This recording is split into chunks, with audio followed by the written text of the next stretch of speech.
হঠাৎ করে গাড়ি তেল শেষ। আসসালামু আলাইকুম এভরিওয়ান, সবাই কেমন আছেন? আশা করি ভালো আছেন। তাড়াহুড়া করে ইমার্জেন্সি কাজের জন্য বের হলাম। মোটরসাইকেল চালানোর জন্য সেফটি ফার্স্ট, অবশ্যই হেলমেট পরে নেবেন। একটি দুর্ঘটনা সারা জীবনের কান্না। যেহেতু আজকে শুক্রবার, তাড়াহুড়া করে কাজটা সেরে বাড়িতে এসে নামাজ পড়বো বিসমিল্লাহ বলে রওনা দিলাম। দরগা বাজার থেকে দাসিরা রোডে আমার কাছে খুবই ভালো লাগে। রাস্তার দুই পাশে গাছপালা, সবুজ অরণ্য, মোটামুটি আমার কাছে ভালো লাগে। আপনাদের কাছে ভালো লাগবে ইনশাল্লাহ। যেহেতু আজকে শুক্রবার, গাড়ি ঘোড়া তেমন নাই। এমন রাস্তা প্রতিদিন ফাঁকা হলে ভালো লাগে।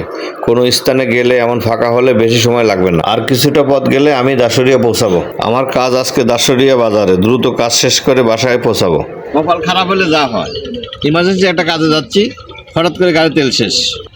2 কিলোমিটার হেঁটে নিয়ে যাচ্ছি। এমনিতে তাড়াহুড়া করতেছি, তারপরে গাড়ির তেল শেষ। অনেকটা পথ হাঁটলাম। আজ শুক্রবার, সব দোকান বন্ধ। প্রতিদিন গাড়ি বের করার সময় গাড়ির তেল চেক দেই। আজকে আর চেক দেওয়া হলো না, তাই বিপদে পড়ে গেলাম। পুরো 2 কিলোমিটার হাঁটার পর অবশেষে পেলাম তেলের দোকান। দোকানদারকে বললাম সব দোকান বন্ধ, শুধু আপনার দোকান খোলা। আপনাকে অনেক ধন্যবাদ আমাকে তেল দেওয়ার জন্য। অবশেষে কাজটা সম্পন্ন করলাম, তাই 1 কাপ চা খেয়ে বাড়ির দিকে রওনা দেব। সবাই সুস্থ থাকবেন, ভালো থাকবেন। আল্লাহ হাফেজ।